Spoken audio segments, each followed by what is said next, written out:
साथियों, आज हम कॉलेज लेक्चर एग्ज़ाम 2020 का पेपर हल कर रहे हैं। मैंने ये क्वेश्चन मूल पेपर से हाथ से लिखे हैं ताकि आपके कोई दिक्कत नहीं हो। आरपीएससी की ज़्यादातर एग्ज़ाम में हम देखते हैं कि पीछे के लगभग 10 क्वेश्चन रिपीट होते हैं, तो इन प्रश्नों को आप ध्यान से पढ़ें और पेपर का पैटर्न भी समझें। इसमें पहला क्वेश्चन आया है, अनुच्छेद 323 के अंतर्गत किस वर्ष केंद्रीय प्रशासनिक अधिकरण स्थापित हुआ। मित्रों, हमें पता है कि 315 से 323 ये लोक सेवा आयोग से संबंधित अनुच्छेद हैं और 323 में सेवाओं से संबंधित एक प्रशासनिक अधिकरण केंद्रीय स्तर पर स्थापित हुआ और उसके बाद राज्यों में भी ये अधिकरण बने। जो राजस्थान में अधिकरण बना उसको कहते हैं राजस्थान प्रशासनिक ट्रिब्यूनल, जो जयपुर में है। और ये जो केंद्र में बना है ये 1985 में 1985 में बना है। तो हमें एक क्वेश्चन के आधार पे 5-7 क्वेश्चन उससे संबंधित भी करने हैं, ताकि एक क्वेश्चन से रिलेटेड यदि दूसरा क्वेश्चन आए तो हम उसका जवाब दे सकते हैं।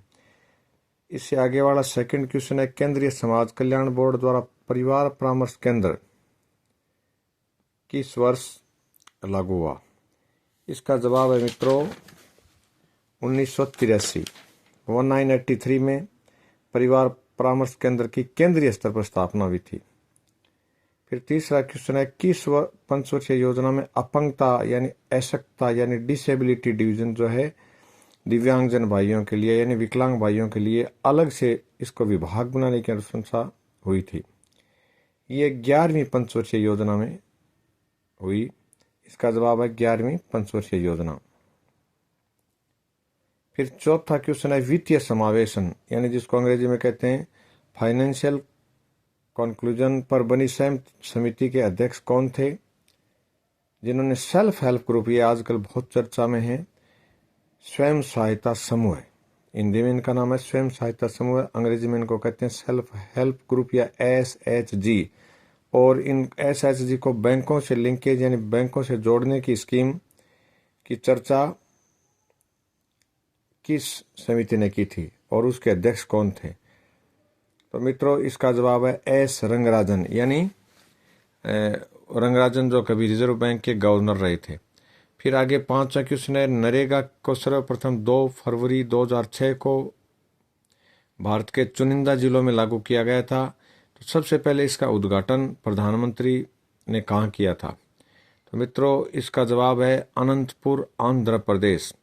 यानी नरेगा सबसे पहले भारत सरकार ने आंध्र प्रदेश से शुरू की थी और कई जिलों में, जैसे उस समय राजस्थान में 6 जिलों में हुई थी ये। फिर इसको बढ़ाते बढ़ाते वर्तमान में पूरे भारत के पूरे जिले कवर हैं। और ये नरेगा जो है 2009 में इसका नाम मनरेगा कर दिया गया, यानी महात्मा गांधी का नाम भी इससे जोड़ दिया गया था। शुरुआत में इसका नाम सिर्फ नरेगा था और 2009 में इसको मनरेगा में बदला गया। छठा क्वेश्चन है, निम्न बोर्डों में से कौन सा बोर्ड सामाजिक न्याय अधिकारिता विभाग के अंतर्गत नहीं है। तो मित्रों, ये 4 बोर्ड लिखे हुए थे, चारों मैंने लिखे नहीं है। इनमें है सैनिक कल्याण बोर्ड। आपको चारों विकल्प सामने दिखते ही बिल्कुल कॉमन सेंस से आप जवाब देंगे। यानी सैनिक बोर्ड या सोल्जर बोर्ड जो होता है वो अलग से होता है, उसका सामाजिक न्याय विभाग से कोई लेना देना नहीं होता। सामाजिक न्याय विभाग एक तो जातियों के कल्याण से संबंधित काम करता है, विकलांगों से संबंधित काम करता है, पिछड़े वर्गों से संबंधित काम करता है। तो ये जितने भी बोर्ड हैं वो सामाजिक न्याय अधिकारिता विभाग के अंतर्गत आते हैं, किंतु ये जो सैनिक कल्याण बोर्ड है वो इससे बाहर है। 7वां क्वेश्चन है, किस संविधान संशोधन से आर्थिक पिछड़ा वर्ग को 10% आरक्षण मिला। आर्थिक पिछड़ा वर्ग का अर्थ है जो सवर्ण कास्ट हैं और जो आरक्षण की परिधि से बाहर थे, उनको 2018 में ये आरक्षण दिया गया। ये आरक्षण था 103वां संविधान संशोधन। मित्रों, इसकी संख्या याद रखें, 103वां संविधान संशोधन। इससे जो ये सवर्ण कास्ट हैं इनको आरक्षण मिला, 10% है। और इसमें केंद्र में आरक्षण में बहुत बड़ी शर्तें हैं। जबकि राजस्थान में इसमें सिर्फ आय को पैमाना माना गया है, यानी जिस परिवार की आय सालाना 8 लाख या अधिक है उसको EWS नहीं मिलेगा। बाकी भले ही उसके कृषि भूमि या आवासीय भूमि कितनी हो, इससे कोई लेना देना नहीं है।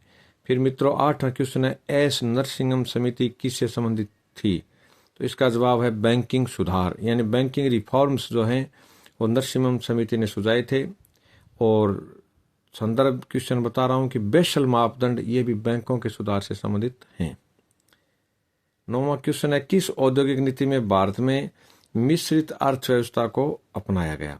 इसका जवाब है प्रथम औद्योगिक नीति, यानी 1948 की जो औद्योगिक नीति थी उसमें भारत में मिश्रित अर्थव्यवस्था को अपनाया गया और पूरे उद्योगों को 4 सेक्टर में यानी 4 सेक्टर्स में बांटा गया। इस नीति की घोषणा करने वाले उद्योग मंत्री थे श्यामा प्रसाद मुखर्जी। वही श्यामा प्रसाद मुखर्जी जिन्होंने बाद में केंद्र सरकार से इस्तीफा दिया और आगे चल करके भारतीय जनसंघ की स्थापना की थी।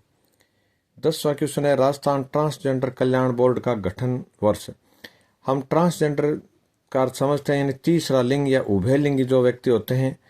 तो राजस्थान ट्रांसजेंडर कल्याण बोर्ड का गठन मित्रों हुआ है 2016 में। कब हुआ है? 2016 में। फिर आगामी क्वेश्चन आता है 11वां, केंद्रीय समाज कल्याण बोर्ड मानवीय दृष्टिकोण से परिवर्तनकारी भूमिका निभाता है। ये इस कथन में सत्य और असत्य बताना है, तो यह कथन पूर्ण रूप से सत्य है, हम इससे सहमत हैं। फिर 12वां क्वेश्चन आता है, Rajasthan guaranteed service delivery act का वर्ष, यानी राजस्थान में जो लोक सेवा गारंटी अधिनियम लागू हुआ उसका वर्ष पूछा है और उसके क्लॉज पूछे हैं। मित्रों इसमें अपील का प्रावधान भी है। यदि हमें निचले स्तर का कोई अधिकारी हमारी बात की सुनवाई नहीं करता, सर्विस यानी वो सरकारी कार्य समय पर नहीं करता, तो हम उसकी अपील कर सकते हैं। तो इसका वर्ष है 2011। अपील का अर्थ होता है नीचे वाले की ऊपर वाले अधिकारी को शिकायत करना। तो ये गारंटेड सर्विस डिलीवरी एक्ट 2011 में तत्कालीन अशोक गहलोत सरकार ने लागू किया था। 13वां क्वेश्चन है, नेशनल सोशल असिस्टेंट प्रोग्राम के घटक। इसमें यह पूछा था कि इसमें कौन सा नहीं है, तो किशोरी शक्ति योजना इससे बाहर थी। नेशनल सोशल असिस्टेंट यानी सामाजिक सहायता कार्यक्रम में ओल्ड एज पेंशन स्कीम भी आती है, यानी वृद्धों के लिए जो पेंशन है वो केंद्र भी दे रहा है।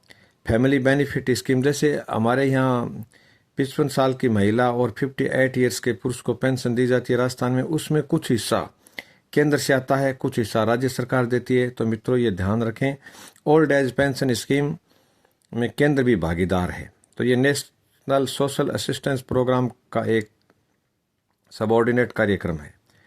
फिर आता है फैमिली बेनिफिट स्कीम यानी परिवार लाभ कार्यक्रम, और इसके बाद है मैटरनिटी बेनिफिट स्कीम यानी प्रसूति लाभ स्कीम, जो हम देखते हैं गरीब तबके की महिलाओं को सरकार प्रसव के समय कुछ सहायता देती है, गर्भावस्था में भी कुछ सहायता देती है। ये सारे नेशनल सोशल असिस्टेंट प्रोग्राम के घटक हैं और यही कार्य राजस्थान सरकार भी कर रही है और इस बजट को आपस में बांट लिया जाता है खर्चे को।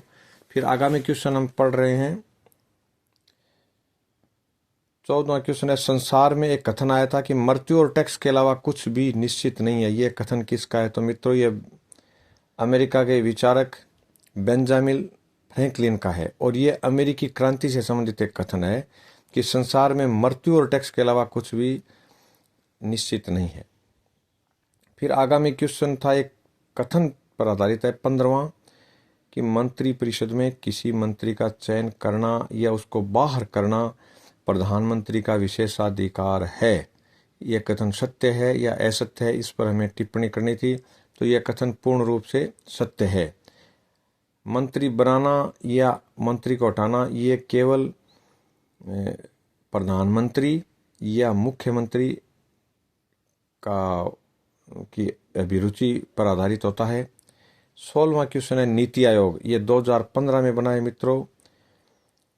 नीति आयोग ने योजना आयोग का स्थान लिया है। इसके उद्देश्य पूछे गए थे और इन उद्देश्यों पर कथन आए थे कि पहला दूसरा कौन सा सही है, तीसरा चौथा सही है या चारों सही है।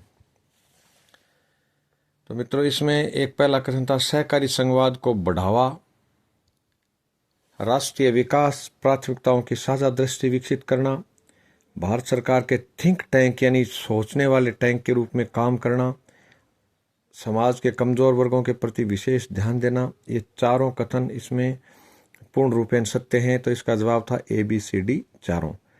फिर आता है telecommunication dispute settlement and appellate tribunal का वर्ष 2000 में इसका गठन हुआ था।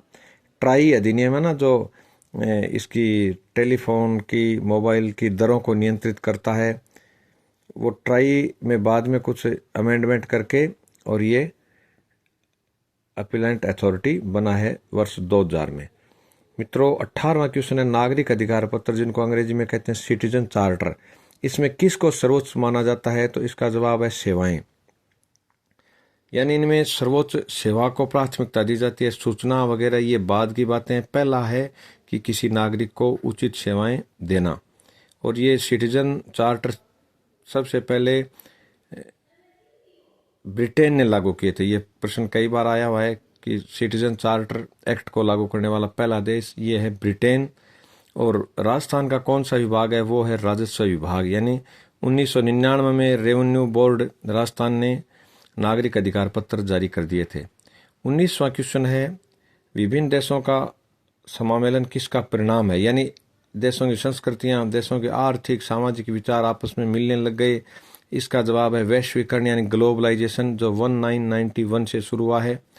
20वां क्वेश्चन है राष्ट्रीय महिला आयोग सामाजिक न्याय अधिकारिता विभाग के नियंत्रण में नहीं है। यह कथन सत्य है या असत्य है? तो मित्रों, यह कथन सत्य है। राष्ट्रीय महिला आयोग सामाजिक न्याय की परिधि से बाहर है।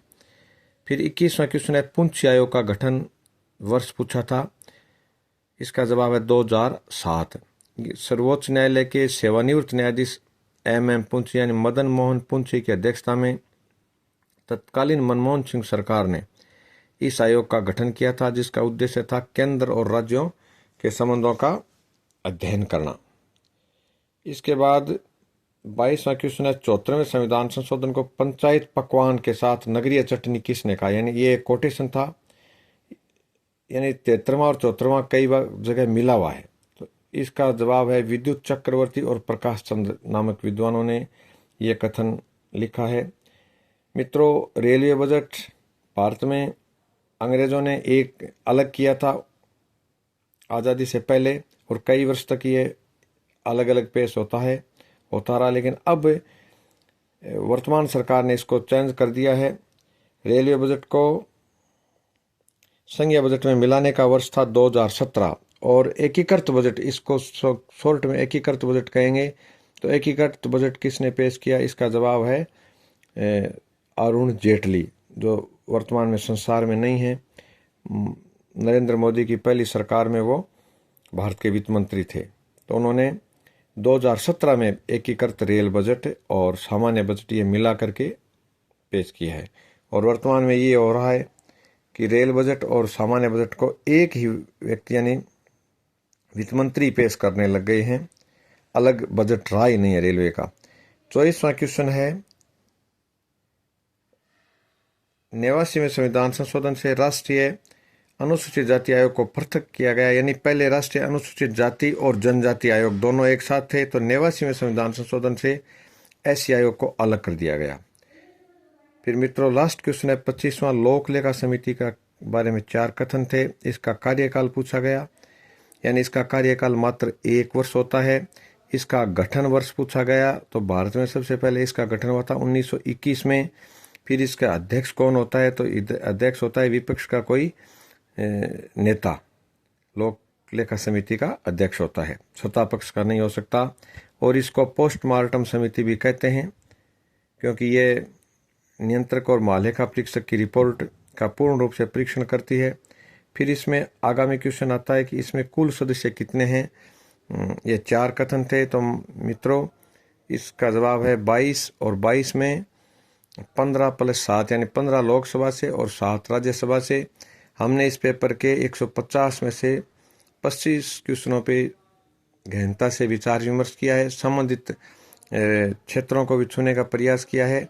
आगामी वीडियो में हम 26 से 50 तक के क्वेश्चन करेंगे, फिर 51 से 75। इस प्रकार 2 दिनों में हम ये पेपर कंप्लीट करेंगे।